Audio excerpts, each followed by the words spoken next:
Howdy, hello, and welcome to the 7th episode of the Preferred Podcast. I'm your host, director, producer, writer, composer, editor, actor, and PA, Sajay Preferred. And I'm the Heart of Alabama and the co-host of this prestigious podcast, Amber Valentine. The Preferred Podcast. We're going to dive deep into the most recent episode of RuPauls Drag Race later, but for now it's time for our topic of slay. Slay! With drag comes a lot of forms of performance, from visual performances to jaw-dropping stunts and gags. There's plenty of ways to share your art of drag today. So today we're going to be diving into the performance aspect of drag. Oh, I'm excited. Yeah. And really quick, just to touch up, I am very sick right now. So if I sound rough, that is definitely what is going on. We had a show and I feel like every time I do shows, every time I gather a tip, I'm getting sick. You know what I mean? Well, doesn't help with the weather flip-flopping again. I feel like it's a promise of me, you know what I mean? Like, when I grab that money, I'm grabbing That's why I'm not cold. That's why I'm not one that takes the money with the mouth. Yeah, no, I would never. Speaking of shows that, we had today, our topic is slay, kind of goes in with that, and also, not to spoil it for later, but with Drag Race, today's episode of Drag Race, performing, it definitely deals with that. We'll get into that. But types of performances. So when it comes to performing as a whole, obviously there's more to performing than just drag performing.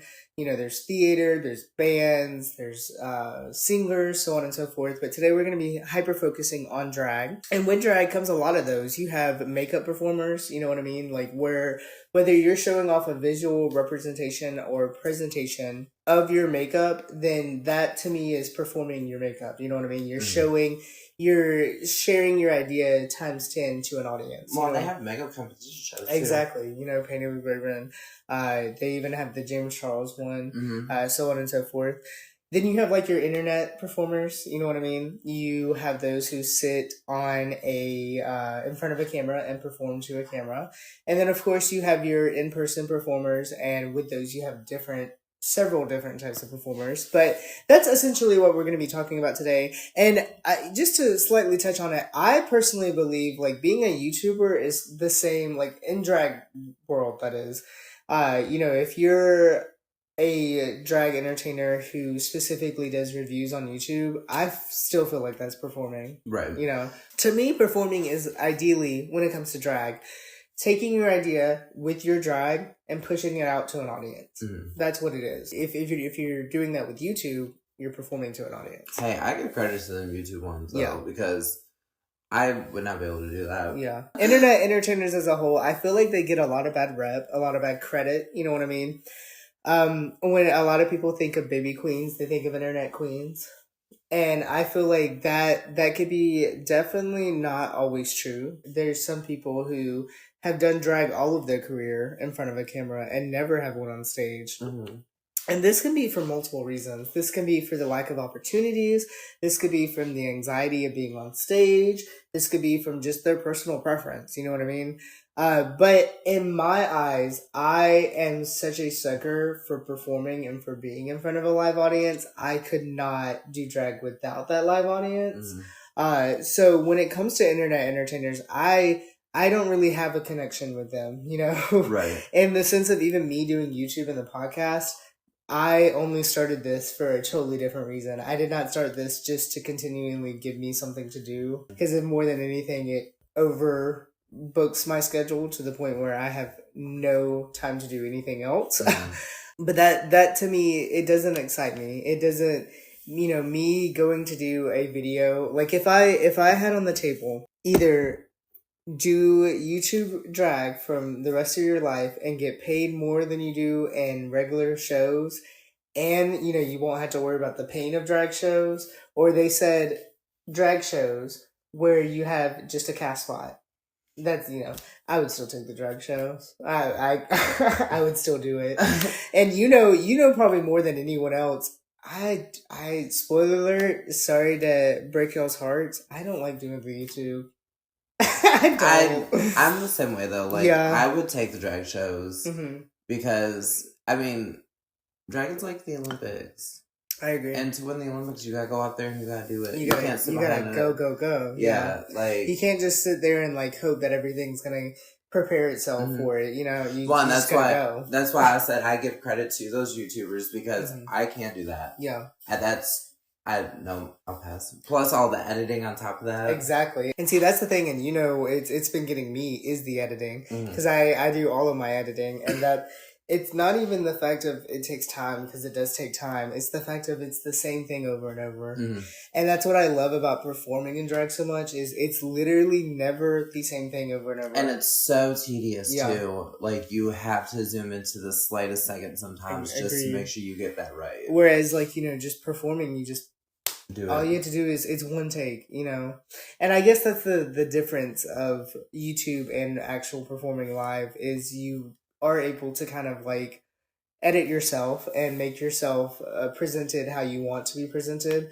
And I don't really care about that. You know what I mean? Like that's never been a thing for me. I never have been like scared or ashamed of my drag persona, so that doesn't really bother me. I don't know. I of course I'm gonna still do the YouTubes because I have a purpose for doing the YouTubes, and I feel like my purpose is finally getting across, especially with some people in Birmingham starting to mention the YouTubes or seeing of the YouTubes. So yeah, I definitely it's not me saying I don't like doing it, but of course I'm gonna still do it. I don't like getting in makeup for drag, but I still had to do it. You know what I mean? Exactly. Well, and that just helps recognize more of Birmingham drag on top of that too. But with performing in actual drag shows, live drag shows, you have so many different types of performers and that's why I think I love drag shows so much. I feel like a lot of people think I don't get me wrong, I don't like bars. I am not a club girly, but and you probably know more than anyone, I am a huge girly of a drag show. I don't care where it is, how late it is, as long as it's cheaper, I will go to it. You know what I mean? And I have the time, I will go to it. And a lot of my issue in the current, timing is it doesn't work out with my schedule and so on and so forth. I love going to drag shows just to see the different types of performers because you have so many types. You have a park and bark queen, you have a bucking queen, you have a ballad queen, you have the 1-2 step queen, you have your comedical skit queen, you have your long theatrical number queen. You have so many types, and not to mention you have people who mix all those different types as well.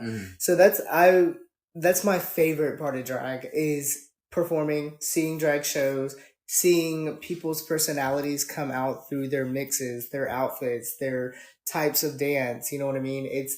To me, it's what makes drag. And I hate to say that because not everyone performs and not everyone, has the confidence or even the audacity to perform because it's a lot of work and it takes a lot of nerve. It do take nerve. But it's once you do it, and I feel like everyone says this, you're set. You love it. You never want to stop doing it. You know what I mean? Like it's, even if it kills you, even if you lay on your couch the next day screaming about how you're in so much pain, you still go back and do it, Right.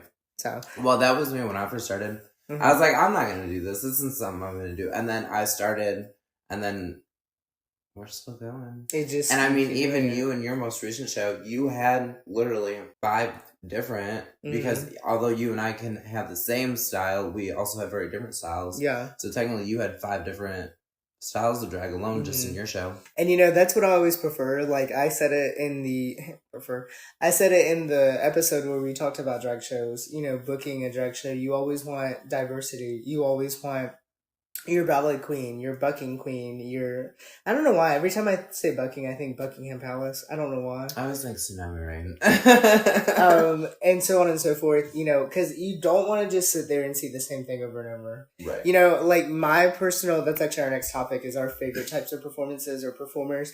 My personal favorite is that old school pageant 1-2 buck, you know what I mean? Like the Moss Point turn and the whole high kick and shuffle and split. That's my favorite. Like Chi Chi DeVane, very Chevelle Brooks, Mr. Cicero Brooks, that type of drag. But I still love seeing other performers. You know what I mean? I still love seeing the comedical or the emotion or the theatrical, you know. Just seeing the same thing over and over. I personally would love to see a full show of old pageant queens, but if I want to do that, I'd just go to a pageant benefit. Like, to be honest. It's really the truth, and like that's saying a lot for me, because you know how much I love that type of. I will literally sit here and watch pageant performances on repeat, because it's just so. It's mind-boggling to me how perfect they are, but I wouldn't want to sit for a whole show of that. Right. Like, for real. I booked Gina at my Lost the Preferred show because I'm obsessed with the way she makes her comedical. And you know what? We're going to shout that out. Gina's not going to be listening to this anyway. But I love how she mixes, you know, comedy in with popular songs. That's whenever I first started, I did a lot of that. And so I see a lot of myself, you know, through that. And it's just brilliant. I love it. One thing we both said too was her comedy is very, you know, stupid comedy. It's which is hilarious. And she just has that comedy in general, even out of drag. Like, she's not gonna hear it, so I'm gonna say she's not hilarious at all. Not Gina, because we know you don't listen. You readied yourself out. That's some inside personal tea. Amber was in the car on the way up here with Gina for the show, and or I guess down there, and mentioned the podcast, and Gina decided to be a fake fan. Anyways, and when it comes to performing, we are bar gals. You know, we're your basic. You know, go around and get to every bar and get our money. We're that type of gal. We got power rules. Exactly. Do you remember your first time? I know your first time was at Al's. When you went onto stage, and you know, we kind of already talked about it. That moment of, I'm gonna do this. It was so it was actually during my number. I didn't know what the hell I was doing on stage. And it was to TikTok by Kesha. Wait, that was your first song? That was the very first song I ever recorded. You ready for mine? What? Mine was Malibu by Miley Cyrus. I'm so weak, not Malibu. Well, when I first started drag, my style that I wanted to do was like bring back these songs that I grew up with. And I tell you that all the time. I love your music choice because it's literally the music I grew up with. And because no one listens to that anymore. And I love pulling out those random things. And see, that's that part of performing. You know what I mean? When someone goes on stage and it's like an immediate drawback of time, that is a huge thing. I would say, girl, when Kesha come on, okay. Literally. The whole bar lights up. Like, when you bring out Wrecking Ball by Miley Cyrus, like, the whole bar is living for it. Like, it just becomes Cher. Cher. The first time I realized that I was going to keep going was while I was just doing whatever we were doing. I just happened to throw a cartwheel with literally the Father, the Son, the Holy Spirit, because we didn't know how that was going to go. And I landed it, and the whole bar was just in an uproar. And I was like, oh, okay. I was very, like, you know, a certain somebody on a certain drag race that was very excited that their little thing worked. Oh, yeah. that was me doing that cartwheel. And then ever since, I just never stopped. Yeah. Kind of to touch on what you said, like, it's the audience that really did it for me. When I felt the connection of the audience and the feedback of the audience, that's what really sold me and was like, I'm going to do this forever.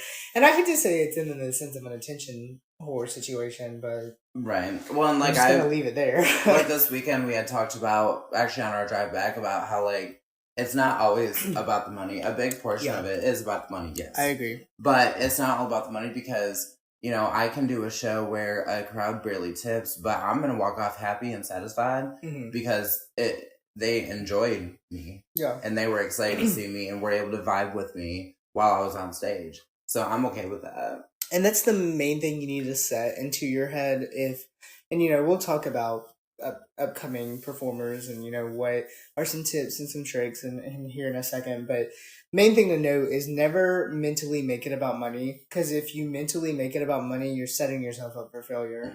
9 times out of 10, you're not going to get paid for being a newer entertainer. Sometimes, 5 years down the line, you still don't get paid. It happens like that because, yeah, that part.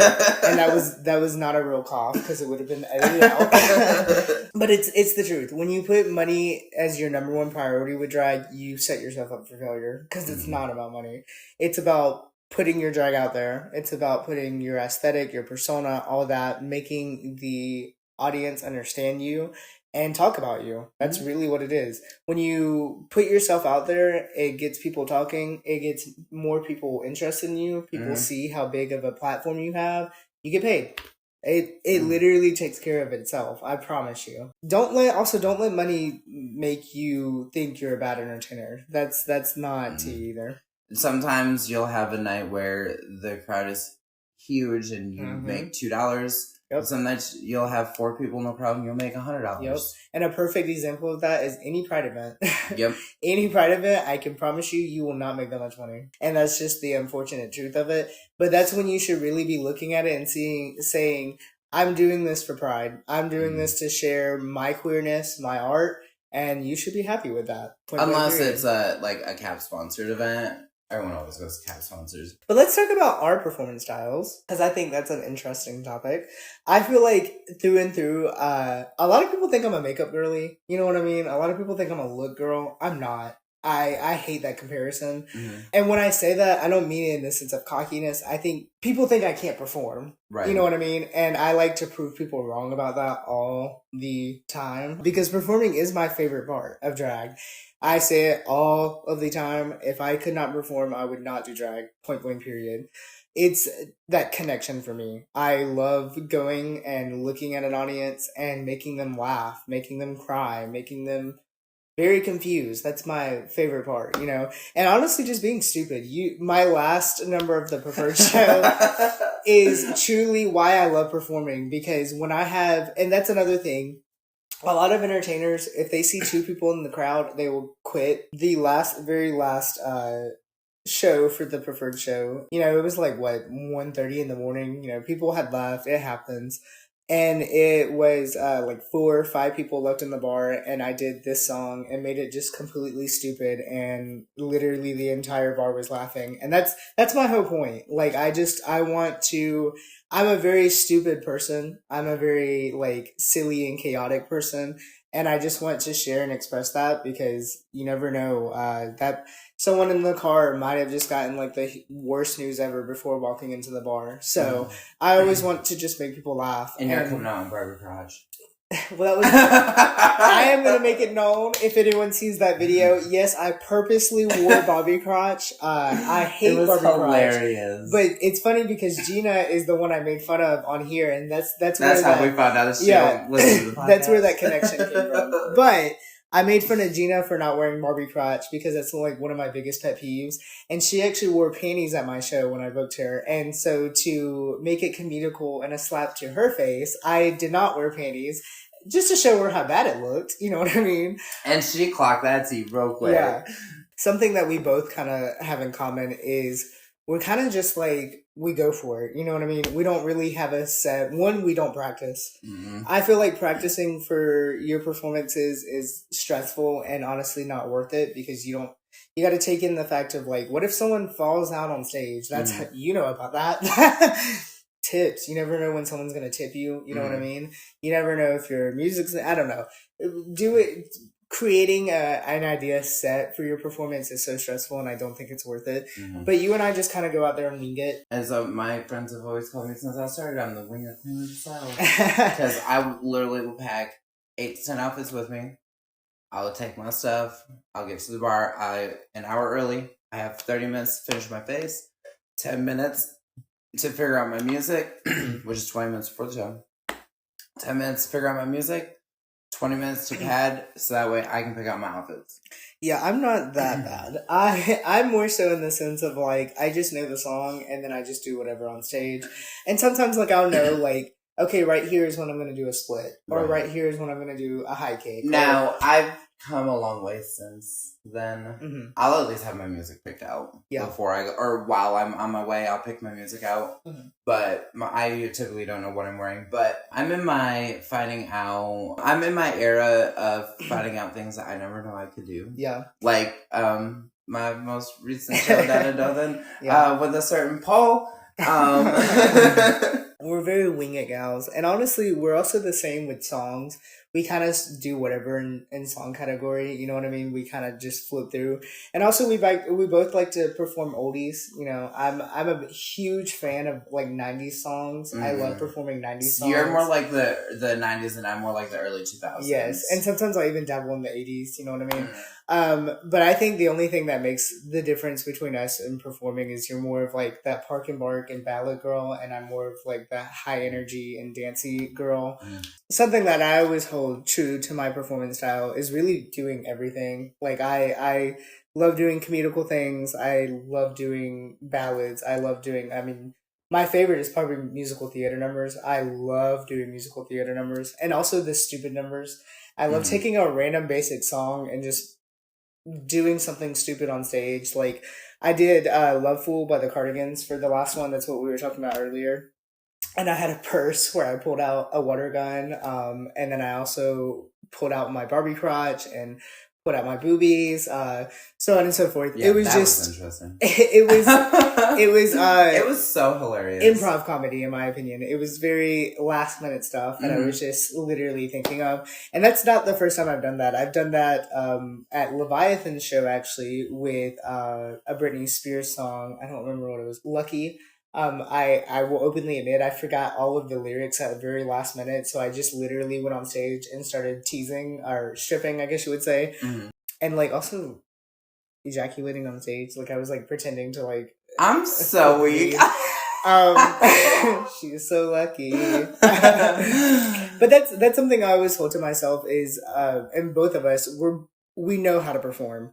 That's, in my opinion, the few things you should, we're getting into that, tips for performing, but few things you should know how to do when it comes to drag is paint your face. You should know how to do that. Hey, I know how to do that now. And you should know how to be able to perform.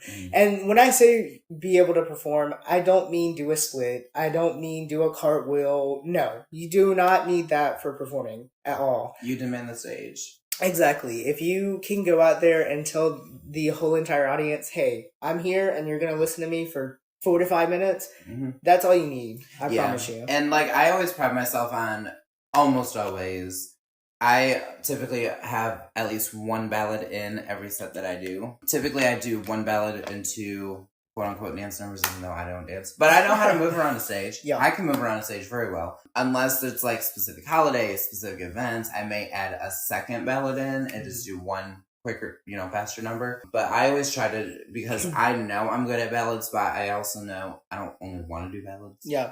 So. Well, I mean, in the same aspect, me personally, when it comes to performing, I always end up doing a high energy song, because I know what gets the money. I know what people expect of me. But I don't like those. I hate doing those. Every time I come upstairs, I'm it was the kick off the shoes, the running about Vivid to the floor for me. I've never heard of that, Vivid. Anyways, I don't prefer, I'm an asthmatic queen, so I struggle really when it comes to those. But I know what people expect of me. I know what I need to do to get my money, so I do them. If it was me, I would be sitting there doing Glee numbers all night. I support that. I would too. That's we'll just start doing them together. A Glee show. Write it down.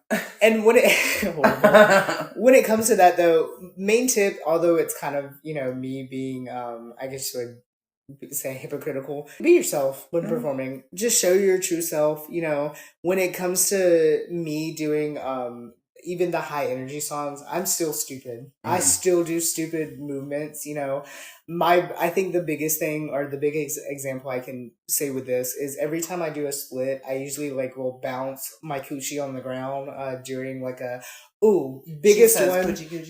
Coochie. Biggest one is, my favorite song is to perform is probably Got to Be Real by Cheryl Lynn. Love that song so much. Every single time she does like the high notes, I do a stupid face, and it literally like, I remember doing one at Ron over the weekend, and he started busting out laughing. But that's me through and through. I'm always gonna be stupid. So even if I am splitting my coochie on the ground, I'm still gonna be making a stupid face or dragging it across the floor like I need a bidet. Yeah. I don't know. I don't know. No matter what I do, I always, like, even if I do a hair flip or a cartwheel, I always fix my hair because I still always want to just be pretty. Yeah. Is my thing. So, and that's not necessarily like a look clean or anything like that. I just want to be pretty. I feel pretty. Yeah. Another tip, obviously, don't make it about money. I promise you, if you make it about money, you are setting yourself up for failure. It's not going to happen like that. So don't do that. And the next tip, don't hurt yourself. I know that's a very hard tip, especially if you're someone like me who doesn't know how to stretch sometimes. But I will say something that I wish I would have learned and taken in is your body is a temple. And that temple is collapsing. And you need that temple to be able to do drag. And if you take one stone out, the whole thing falls apart. So please make sure to, if you're going to go that mile, stretch, take care of yourself. I am the worst at this, and I promise you my body hurts every single day from it. So please stretch, take care of yourself. Especially like a month ago.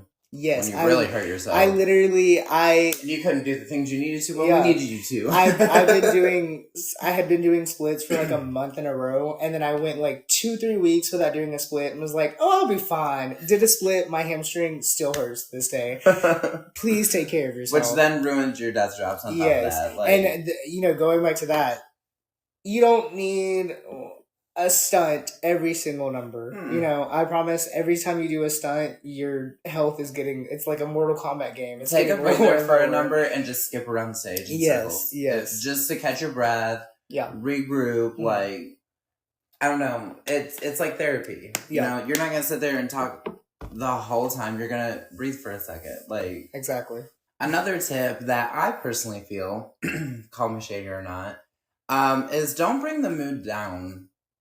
I understand, this is more so just to kind of like add on top of being yourself. Yes, be yourself, but also don't have the audience crying every single number. Know your audience. And that's what it truly is. And obviously it's harder to, pick out your audience whenever you haven't started performing that night. But know your bar that you're going to. A perfect example of this is every time I go to Quest, I know to do more upbeat songs.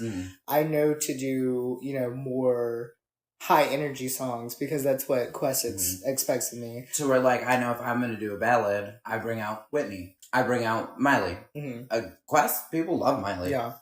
And I know if I go to Dothan, I need to do something more old school because that's the more roundup area of Dothan, Well, and I was even shocked with the fact that I took a risk of doing a musical theater number, and that actually got very good reception.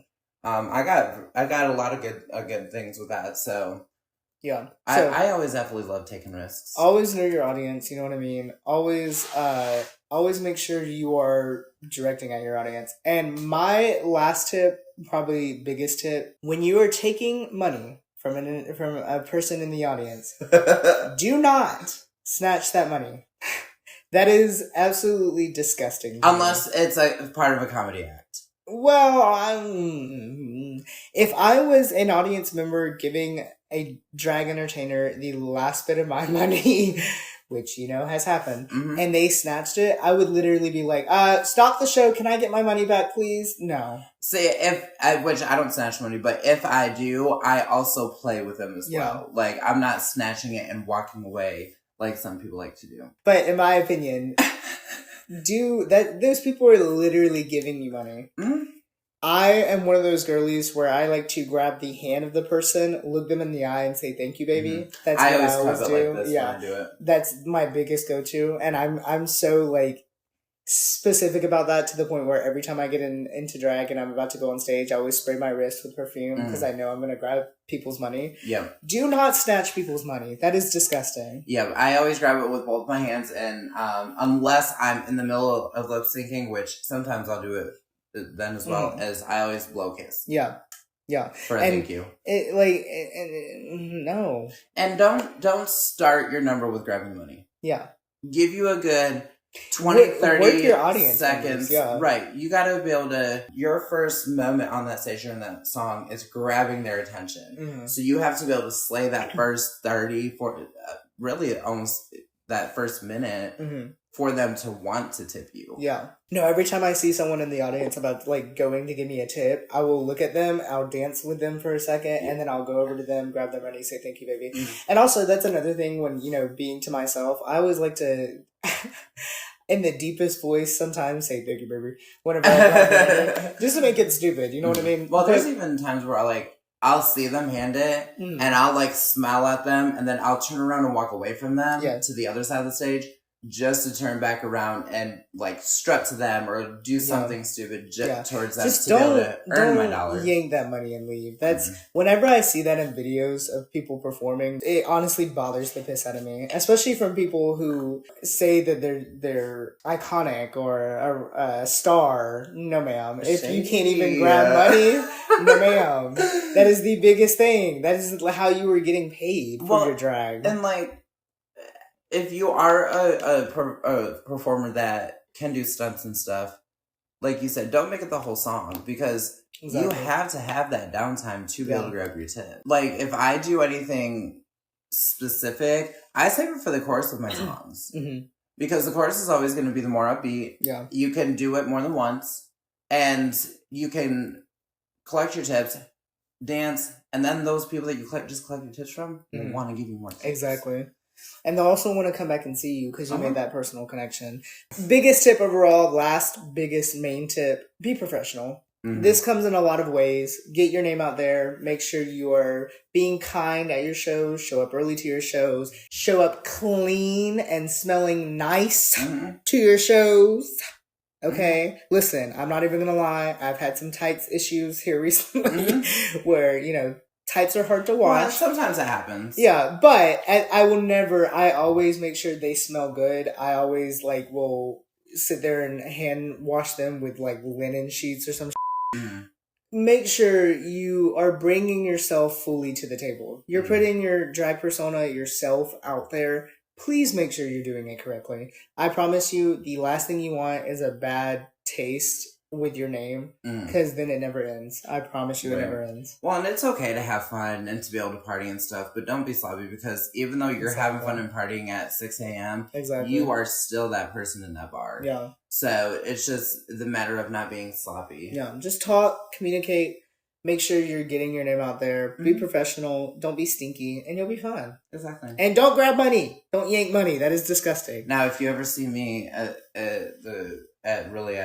almost any bar, I will never come dressed nice. I am always in pajama pants or sweatpants, so ignore that. Well, that's different. Drag's so uncomfortable that I'll be at Quest for 5 hours after the show in pajama pants on a Friday night. As mentioned, one of my favorite types of drag is that old school bucking queen, and we got plenty of that in the most recent episode of Drag Race. Let's take our view to a review with this week's segment of Rate These Queens.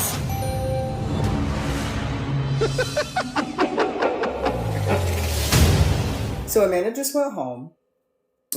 That's what we saw last week, was Amanda going home. Yeah. R.I.P. Amanda. So who are your faves so far in this, before going into this episode? So, Plain Jane was one of my favorite ones. She really kicked it off. Dawn, Megami, and Morphine. Yeah, was another one of my favorites. Megami is really doing it for me so far. I'm really getting obsessed with Megami. But so far, we have them come back into the workroom and immediately Q starts crying. Again. Which I'm getting so over. Farrah. I'm so over it. Very, very Farrah. Girl, you don't have to cry every 2 seconds, I promise you. We finally see Tsunami speak and get upset. I remember that Tsunami was there this episode. And it was funny because it was at Q. It was because Q was pestering and being a whiny little baby, which, you know, I'm here for it. Because it's annoying. Q was doing too much. And Q was kind of shady towards Tsunami. Yeah, I agree. And with that shade, we see Megami throwing shade at Plain Jane, which is so funny. And then Plain Jane ends up calling out Dawn shade. Yep. Which I just love. This shade. This season is so shady. It's literally a domino effect. Yes, and I thought season 15 was shady. You apparently did not. Because, I didn't. Yeah, I thought it was very shady with like the whole Mistress and Malaysia. And Lux. I thought it was a very shady season, but maybe that's just me. And then we find out that the mini challenge this episode is dancing with Charo, which I'm so happy for. Love to see her back. Dancing. And for the most part, it was pretty easy for every entertainer. Like, every entertainer kind of, like, already knew this form of dance. Almost. Which was, I believe the dance was called Flanca? Flamingo. Flamingo dance. Yeah. Well, Flanca is a dance, too. I thought everyone took it pretty easy. And it also doesn't help. A lot of people have a Latin background. Such as Megami, Tsunami, and Morphine. That rhymes. Megami, Tsunami. I thought it was pretty fun to see all of them be able to have that connection with their culture on a mini challenge. But Plasma says she's dainty? Question mark? She's not dainty. No, she is not a dainty woman, especially when she almost breaks the back of a dancer, a professional dancer named Alfredo. Yeah, not Alfredo. Yeah, I love that name, to be honest. I'm not gonna lie, makes me hungry. But then we see Ru slay the stage. Come on, Ru. Yeah, Ru was stepping so out of her box. Yeah, I'm here for it. I was living for that. Yeah, honestly, I think Ru should have won the challenge. But unfortunately, RuPaul does not win the mini challenge. We see Tsunami actually win the mini challenge, which I agree, I'm here for. I thought she was incredible with that little pussycat wig. I thought she was serving the moment. And then we find out the maxi challenge is, as mentioned last week, making a doll. It's a very branding challenge through putting your name, your face on this doll and branding yourself. So with that, you had to make an identical look from the doll. You had to put it on the doll and on yourself. And you had to model it. So it is a branding challenge, as RuPaul actually mentions. It's a design, branding, and storytelling challenge, which this reminds me a lot of the season 9 challenge with the fairy tales. I was obsessed with it, so whenever this was announced, I was so here for it. And we immediately see that Plain and Plasma seem to struggle. They are not design girls, they are not sewing girls, and they immediately struggle. And Shady Jane, which we'll get into. But Nymphia says, when helping Plasma, that Plasma simply has no taste. So, I agree. I agree, and I think that immediately kind of sets Plasma up for failure.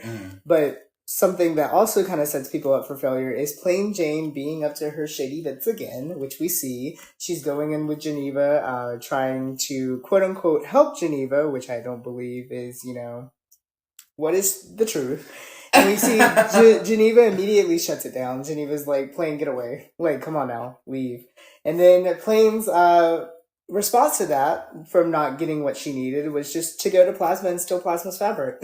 When Plasma literally was not paying attention. And she did it in such a shady way because Plasma was struggling with the sewing machine, and Plain just literally went up there and grabbed her stuff. She's like, hey, and Plasma, she's like, thank you so much. You're helping me. This? Thank you. And that gets me. The sister, she does that so much. Sister. I'd be like, I'm not your sister. And for someone who's supposed to be turning over a new leaf, is finding out that if you turn over a leaf, it's still the same leaf. Quoted by Megami. Yes, I'm obsessed. And although Plasma is technically helping out Plain, we see Saphira basically sew a whole entire outfit for Maya, which kind of disappoints me, not gonna lie. And then randomly, we see Nymphia rebooting. She's sitting at the workroom table, like, thinking out loud, and it's giving very robot. It was super interesting. I don't know, Nymphia's just... She's kind of... weird. Yeah. In the best way possible. Yeah. But then we see her start to be shady. She starts throwing some shade at some queens, which I love. And the queens start to finally start messing with the doll, and we see a lot of them struggle. Ooh. Yeah, a lot. We see Dawn, though, completely revamp her doll, which I become so excited for to see on the runway. And Plasma's is looking very bad. Hey, it's not the worst, at least. Plasma is definitely struggling the most. The worst probably being Geneva, which halfway through Geneva does run out of fabric and immediately goes to a blue choice. Plasma's fabric. Which, spoiler alert, Plain stole the blue fabric. So now we have Plain, Plasma, and Geneva rocking the same exact fabric. Not a good idea. It is not a good idea. Not a good idea. It is so bad. But then we see the queens get on the topic of dolls, and this is something that I kind of related to because as a kid I also played with dolls. And we see Plain Jane get emotional. Wait, Plain has feelings? I know. Since when? It was very interesting to see. I'm not gonna lie, all I wrote was Russian. I'm sorry. I honestly thought this was a very interesting aspect to see, especially with everything going on currently in the world. And kind of going with that, Q, who is a US queen, thinks she is learning something new when Megami is talking about being a Nuyorican. And we find out... She was so dumbfounded. We found out this is simply a person who is a Puerto Rican and living in New York, which I knew. I don't know how Q did not know that. Okay, to be fair, I also didn't know that. I also didn't act confused, but she said Norwegian. Yeah. And I was like, no? And then whenever Q is asked about her background story and race, we just find out she's a little white boy from Kansas. So nothing interesting there. Theater thing. And from that, she cries again. So... nothing changed, you know. No. Still a little white boy from Kansas and still a crybaby. Yep. But after talking all of these personal stories, we get to the runway with both a doll and a queen look. First up, we have Tsunami Muse, who is serving Fashion Week edition. I thought it was cute. I honestly loved the colors. I thought the colors were so cute. I loved it. I was living for it. At first, I wrote down pant until I finally seen the whole thing. Yeah, it wasn't that bad. It fit her body so well. I'm not mad at those pants. It was kind of giving me very Barbie. Yeah, I was living for it. I loved it. I'm honestly gonna give her a 9.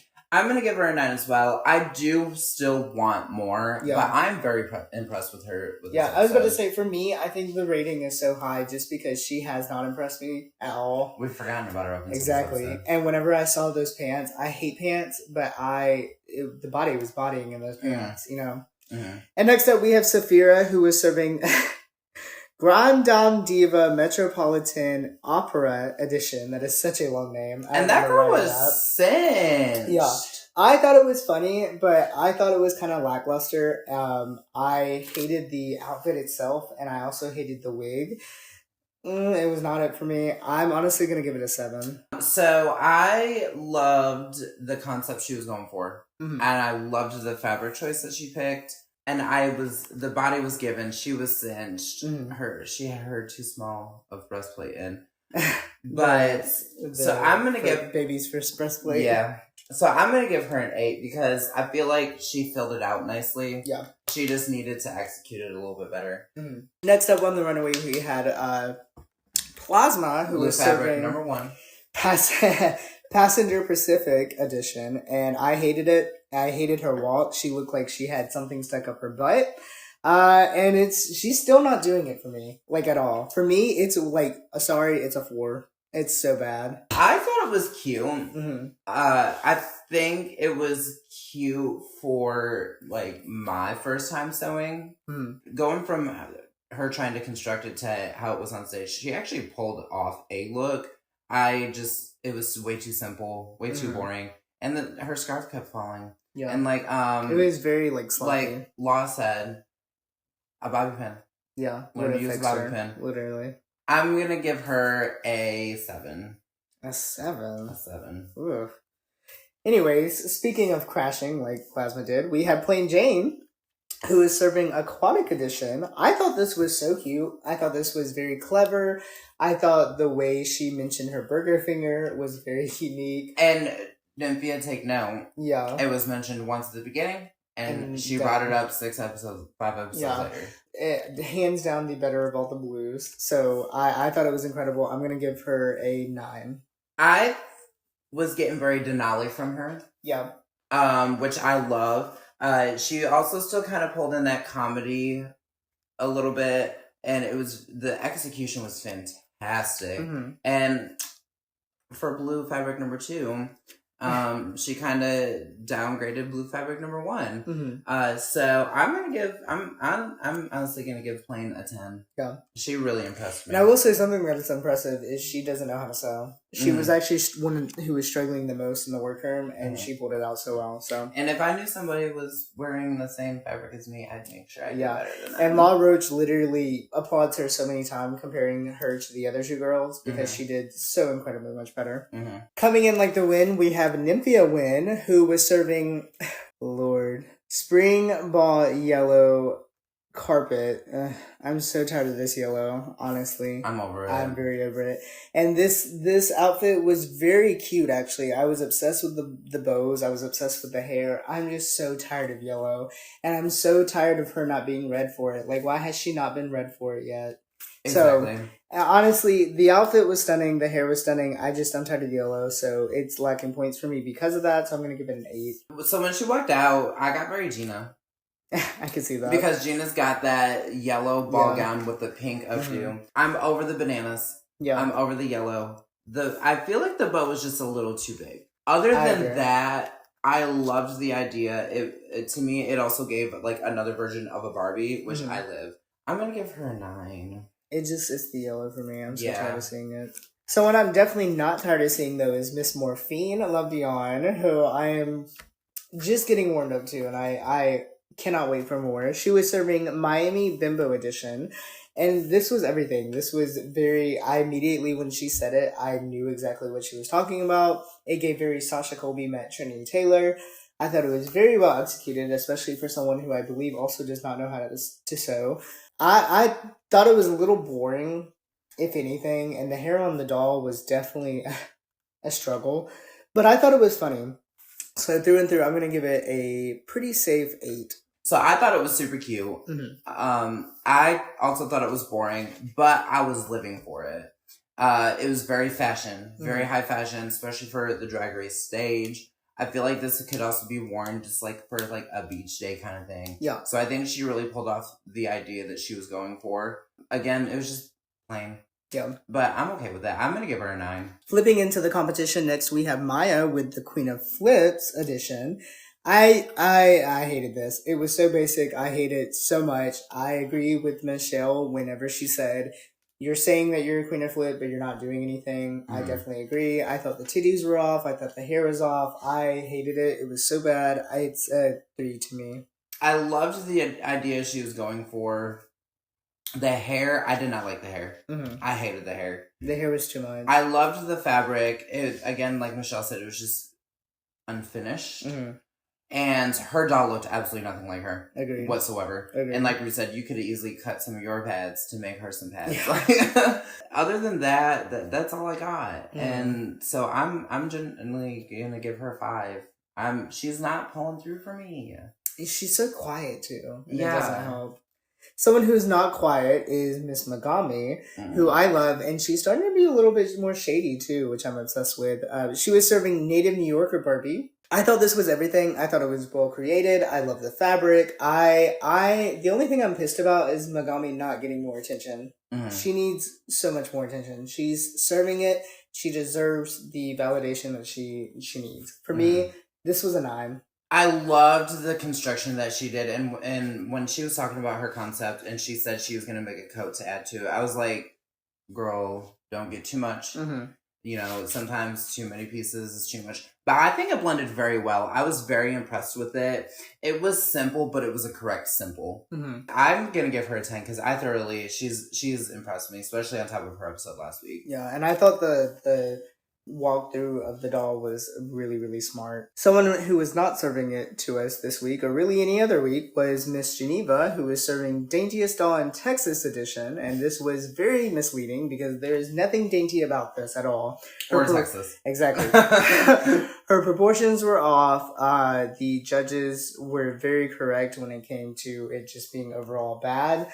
There was no connection with the doll. It was a 2 for me. The doll looks better than her. Agreed.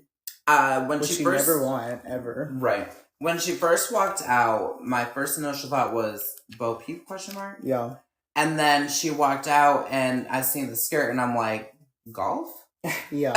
It was very questionable. It was everywhere. I couldn't even get a concept down for it, so it was just horrible. And them shoes. Them shoes were bad. Them shoes were horrible. Like, there's a time to wear those shoes, and that was not the time. Mm-hmm. So I'm gonna give her a 2. Yeah, it was definitely not the best. Someone who is always knocking us out of this world is Dawn with Galactic Empress Edition.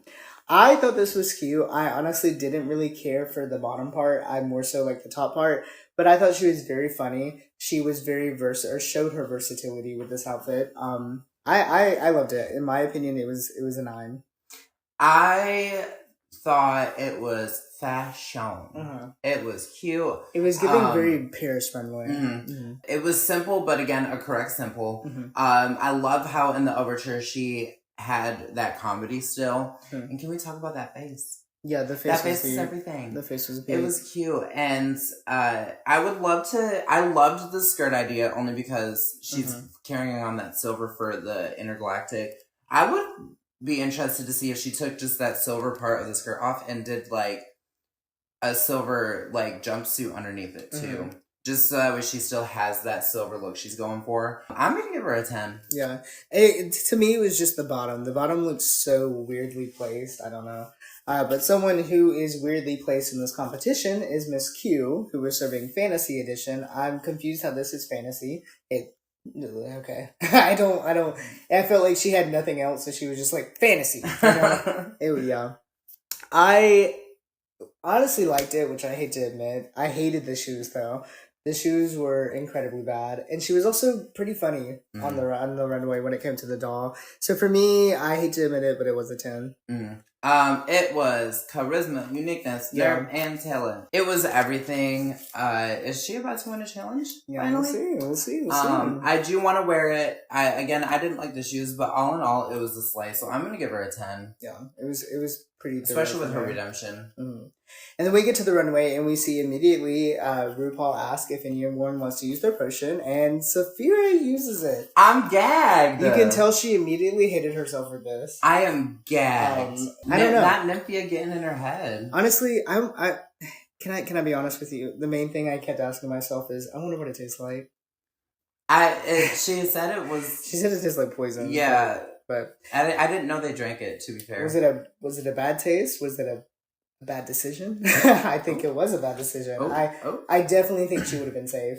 She would have 1,000% been safe. Yeah. Plain saves her potion for later, which I think was smart. And then we see Plasma having her moment with RuPaul, and something that RuPaul says that I 1,000% agree with is Plasma pushes her jokes. And that's that's something I've been telling you constantly. She's so much. She's constantly pushing theater and gay and twink and Barbara. No, calm down. Like it's so annoying. And I'm so glad that RuPaul, out of anyone, finally called that out. But are we getting an expiration date yet? Yeah, literally. It needs to hurry up. Because we're like halfway through almost. Yeah. Plain gets called out for her fabric, and in a good way, by being the one who used it correctly. And we get to Maya, who immediately starts making excuses, which I'm not here for. I do not like that at all. Also, she takes credit for the outfit, which is completely false because she did not make that outfit. Saphira did. Law Roach gets turned on by Maya, which is very interesting. Very interesting. And just to speak on that, I love Law Roach. I think Law Roach was an incredible judge, and I cannot wait to see Law Roach back because I hope it happens again. Well, like Law Roach said, we were trying for 6 seasons to get on. Literally. And then Geneva gets red to field, which, we completely agree with because it makes sense. And we see that Dawn is actually listening to her critiques, which is how you win this competition, is how you go far in this competition. And I'm glad to see that one of my favorites is doing it. Especially making Michelle happy is as important as making Rue laugh. And it's also super uncommon, so hey. Exactly. We get to the very end of the runway with the critiques where Q is getting excited because she thinks she's about to get a win, which we see that she does get. I would say she deserves it. Yeah. But When you Melinda Verga your way there. Yeah, you cry your way there. With this, we see Geneva and Maya are in the bottom two, and they serve it out to this lip sync. Geneva openly, which I mean, I wouldn't blame her, says she is worried about Maya because Maya is known for whipping some butt. And I mean, when you're considered a horror queen on the on the stage of RuPaul's Drag Race, and we are very correct because Maya does whip Geneva's butt, but we also kind of see Geneva gives up. I think she looks over and sees that Maya is just straight up killing her and is like, yeah, no, I'm done. You know what, though? At least she at least attempted to continue. Yeah, she at least tried. Because, honestly, she did a lot more moves than I thought she was going to do. Yeah. She got stomped to the floor. Unfortunately, Maya whipped her. Literally. And Geneva goes home. Yeah. I'm excited to finally see this flipping queen finally do a flip or two. She did that. She did more than a flip or two. She did like 17. She did a lot of flips. I'm excited for her that she's finally showing up and showing out. Yeah. But when it comes to our favorites and our least favorites, when it came to our lowest of the lowest, it does make sense that it was Geneva who rounded up with 4 points, which, makes honestly a lot of sense. That's low so far on the podcast.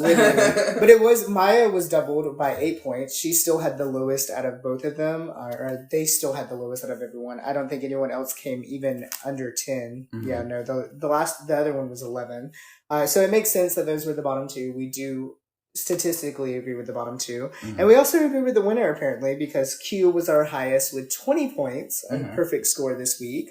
We also had a bunch with 19. We had Plain with 19. We had Megami and Dawn with 19 as well. So it does make sense. And next week we have The Sound of Music, which is a musical, and I'm super excited for. But who are your favorites so far from this episode? So this week, in order from 1 to 4, my top 4 are Dawn, Plain, Q, and Megami. Okay. Dawn's my number 1 now. That's so funny because mine is Dawn, Saphira, Morphine, and Megami. I don't know. So we're very close. Saphira's my 5. But Saphira, I just feel like she got in her head this episode, which, I mean, she does have a huge drag. And not gonna lie, I had Saphira. And then I crossed her out with you. I don't know. Saphira does have a huge legacy that she has to live up to. I think she is kind of getting in her head about that legacy. But I think once she breathes, she'll be fine. Yeah. But don't forget to watch the new season of RuPaul's Drag Race on MTV every Friday. And of course, come to the channel every Wednesday to listen to us rate these queens. New. Although Amber and I had a very busy drag weekend and upcoming week, we still have quite a bit left to come. So let's get into all of these new things. So this weekend, starting off this weekend with Friday, we had the Labor of Love pageant in Dothan, Alabama, which is, it's at DDC. And it's a benefit pageant for HIV and AIDS. So that was a very fun little moment to get into. And we actually had Florian, who has been on the channel quite often, win that pageant. So congrats to Florian. And that pageant for this month replaced Drag the Competition. But we will see Drag the Competition come back. But Drag the Competition will be returning March 8th for the next, the preferred show. I guess you would say before the preferred show.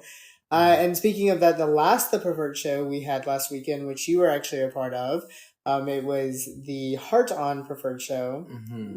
Anyways, we had Gina, we had Florian, Amber, and Johnny Cyrus, as well, of course, me, your host. It was a pretty fun weekend. I thought it was pretty fun. The crowd was there for a minute, and then, all the white girls, they ran out of money, and they said, we gotta leave. But I thought it was a pretty fun and successful night. I really enjoyed it. It was a lot of fun. So the next preferred show is coming up the 9th of March, which is going to be my birthday show, and I'm super, super excited for that. She's about to be 47 years old, y'all. I know, right? Getting up there in age. The whopping 23. And not to spoiler alert for myself or anyone out there, but I fully have not come up with an actual theme for this while recording this, so... we're working out the theme, but I do know it is going to be birthday show related, so stay tuned for that. But something that will be announced before then that I can go ahead and talk about and that you can talk about with me is the brunch that will be coming the day of the preferred show. So it will be the morning. We actually we struggled with this a lot, planning the day for the brunch because Sundays are a normal brunch day, I feel like, to do drag brunches. However, the issue with that is we're in the deep South where church is the number one on a Sunday. So, and if it's not church, yeah, if it's not church, it's foosball. So, did not want to mess with that at all. So we thought a Saturday brunch would be perfect. And also, I'm a working horse girl. I like to do as many shows as I can at once, knock it out and get out. So yeah, we'll be doing a brunch, and I'm going to go ahead and spoil it. You will be a part of it. Amber will be a part of it. And it's going to be a pretty unique brunch. The name to come, but I will say it will be musical themed, as in like Broadway themed. I'm so excited. So stay tuned for that. There's a lot of exciting things. This theme has actually been in the works forever. I think since we've started the Preferred show. And actually, it was an idea I came up with. Yeah, and it was 2 in 1 because another spoiler alert. There's just a lot of spoiler alerts this episode. It's actually everyone who is on cast for the show is representing an individual musical, so their sets for the show will be nothing but that musical. Mm-hmm. So everyone will portray a different musical, which we kind of worked together. You thought of musicals, and then I thought of, hey, well, let's do individual ones. Which, not to also spoil it, but you being the fan of the opera, me being Grease. Mm-hmm. So, that's already an exciting event. And I'm not going to give away the rest of the cast because you'll just have to stay tuned. Yep. But it is coming very soon. I plan to announce it hopefully this weekend with the cast officially being casted. Slay. So yeah, that will be coming to you before the Preferred show, Saturday, the March 9th. It'll be happening at 1 o'clock at Dothan Dance Club. And we will actually be doing a RSVP so that you can go ahead and get tickets, go ahead and get yourself squared away, and also so that we can go ahead and get like a head count before the actual brunch. Make sure y'all jump over to the YouTube channel at the Only Preferred for our newest video where we go over our preferred seasons of Drag Race. Yeah, so you can check that out, and that's something that we are actually kind of looking to make an official segment. So if y'all like that, make sure to comment on that. And speaking of that, we already kind of touched bases on Drag Race earlier, but we had some new seasons come out, such as UK versus the World Season 2, which we're just going to briefly touch on real quick just because it is part of newer news.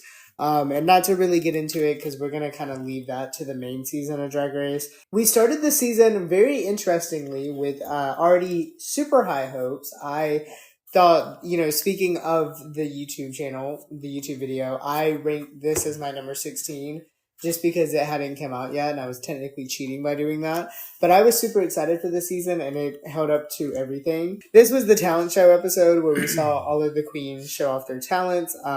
And we saw a lot of good talents, to be honest. And the runway was for Queen and Country, where they got to represent the runway. And spoiler alert ahead, blink, blink, blink, if you do not want to hear. But we saw Marina and the Grand Dame being in the top, which I thought was very well deserved. Mm-hmm. I cannot wait to see more of them. But we did see Marina win. And we saw Marina eliminate Mayhem. So Mayhem was the first to go home. And as she should. Yeah, I'm not in disagreement with that.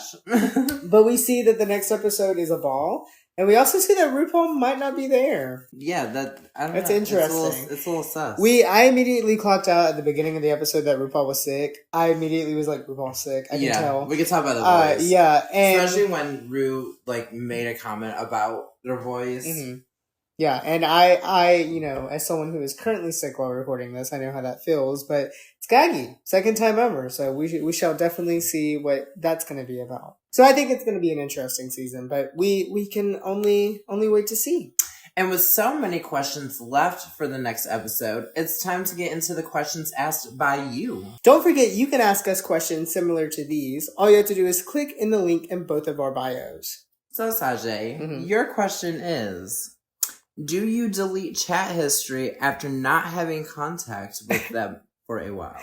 No, I don't actually. I don't either. Yeah. So it's actually funny. One, because I thought this question was super shady. But two, because, this is actually an important question in my current life and what I'm going through now. But two, it's funny because I have so much non-available space on my phone that I need to delete a lot of chat histories. But no, I do not. I think chat histories are always very important. Mm-hmm. I keep them for proof. It's for receipts. And they do come in handy. Mm-hmm. So no, if I lose contact with someone, I might change their contact. I remove their contact photo, but I never delete the contact information. I never delete the receipts. I never delete the messages. I still and I never delete the code. I never delete the pictures and the screenshots. I love the pictures and screenshots. The pictures and the screenshots always stay on. They'll get deleted off my phone, but they are always backed up on my Google Photos. Mm-hmm. So, but I still have from 2 years ago messages that have the codes and stuff to be able to sign in. Mm-hmm. Yeah, I don't have those. I will say whenever my the low storage started popping up, I started deleting those immediately. Those were the first to go.